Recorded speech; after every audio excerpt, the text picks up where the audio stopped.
I remember a number of conversations him and I had over the years.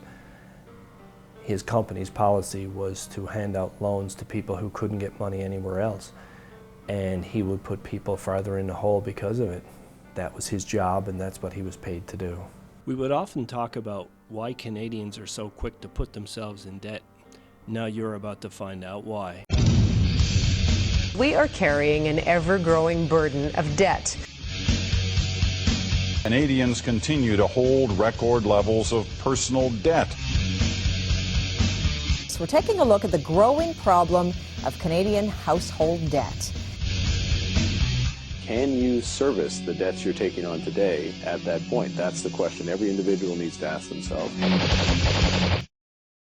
Because we're stupid. We always think we're going to have it. It's always coming. Oh, I'm going to get paid next week, or I'm going to get this money.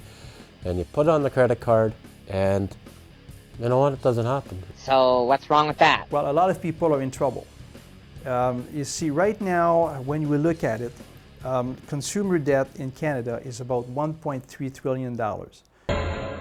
It's the perfect storm in our culture right now for financial turmoil. You have banks with low lending standards. You have these marketers who are telling us that we need to buy, that we need to live up to this certain standard, and we have consumers who are out there who, some of them are not sophisticated in finances, who never learned to budget. What is concerning to me is the increase that we've had in the last 5 to 10 years in those numbers. If they're not slaves now, they will be in the future. I'm waiting for the credit cards to crumble.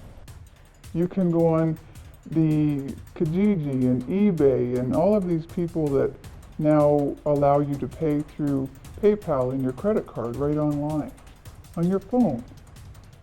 If you've got a credit card, you can go into debt on the bus. It's just excess, excess, excess, want. Once the shit hits the fan, as they say, the people are going to go to the government. We're certainly not going to make everybody into an employee of the state and tell them how much they can spend and how much they can't spend. We do still trust in the good sense of ordinary Canadians. A lot of Canadian families are going to go underwater. We don't want that to happen. That's why we're focusing relentlessly on the middle class standard of living. Middle class means you have all of the toys and whistles. You know, you have the flat screen TVs, you're vacationing every 6 months. You know, you have the $300,000 homes, 2 vehicles. I remember a conversation him and I had after he was diagnosed and he started to get sick. He felt really guilty about the things that he had done when he worked in refinance, and it was playing heavily on his mind. Owing money in debt affects people in a lot of ways even I didn't realize.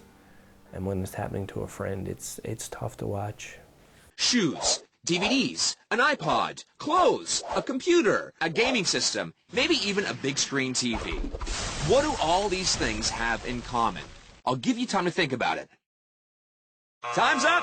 That's right. They're all money losers that decrease in value over time. An investment, on the other hand, is something that increases in value over time. But when I see that as an investor, and I said, well, that's fine, because, you know, think about it. I mean, I have money in banks. When I go to see people, neighbors and others, I just look at the house and I said, oh, this is magnificent. I mean, are you going to change the furniture pretty soon? Are you going to put new drapes?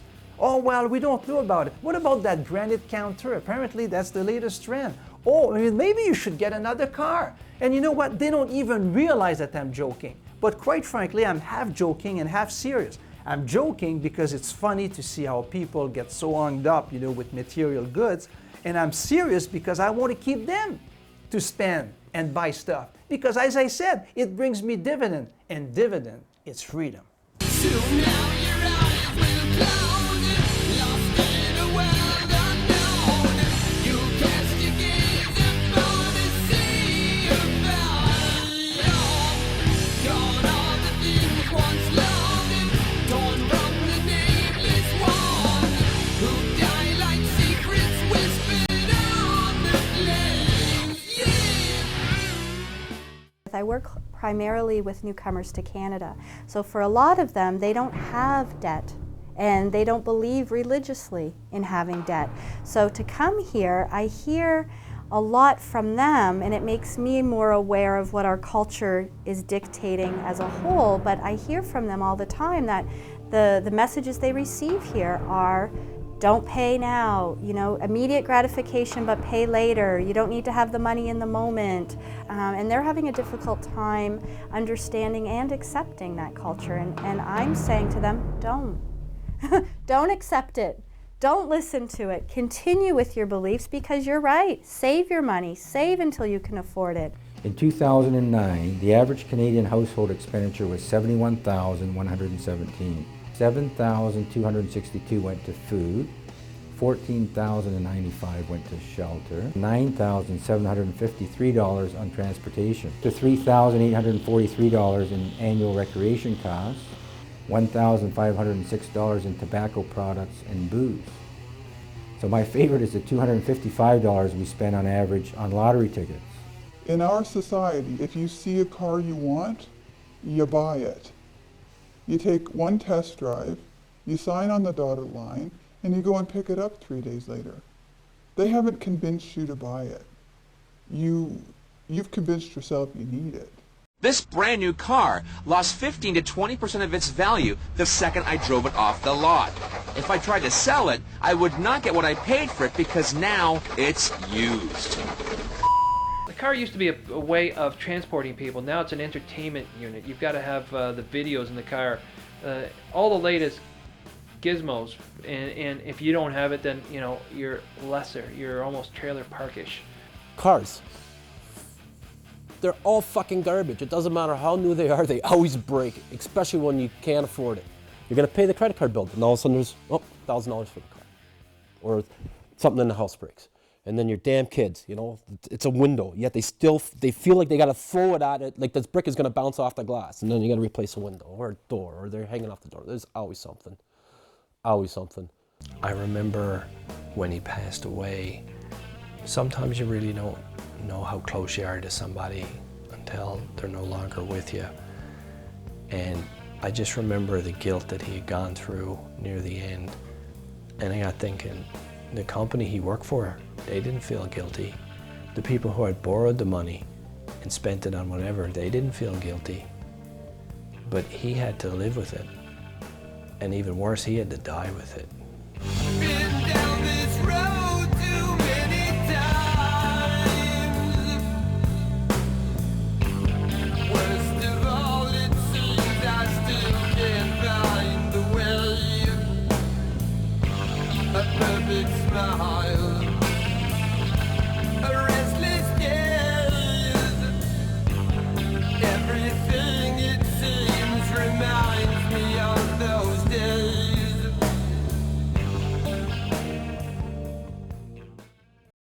Your whole school program is on the basis of a buy now, pay later program.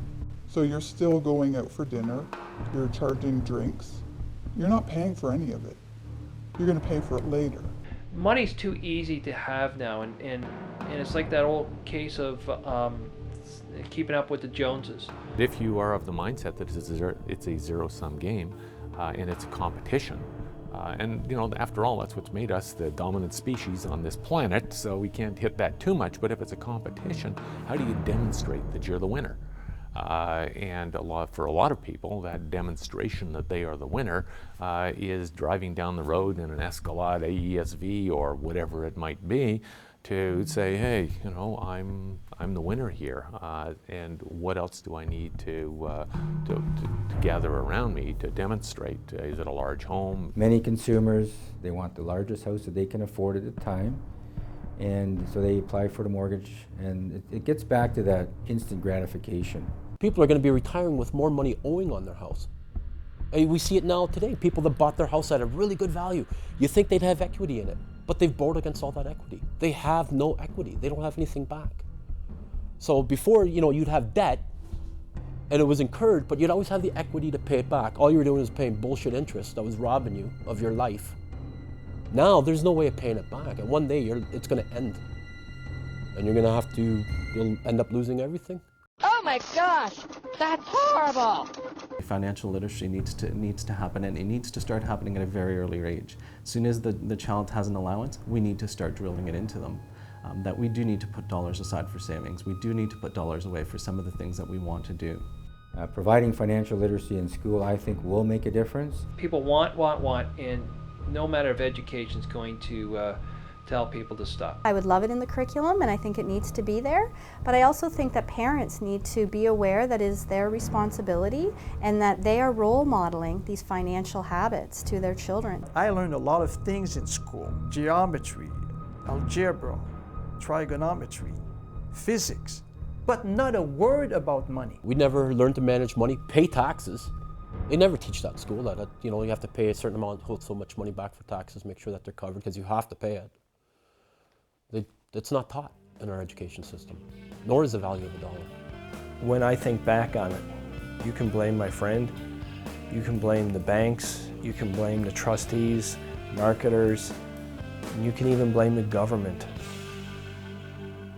But ultimately, it's the decisions we make are the ones that we have to live with, and we're responsible for our own actions.